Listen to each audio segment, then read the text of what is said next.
భవ్యమైన ఆత్మభావం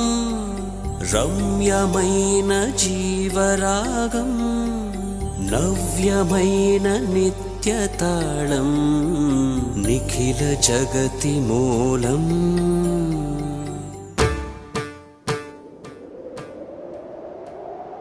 తా ఝుమ్ దక్క ఝుమ్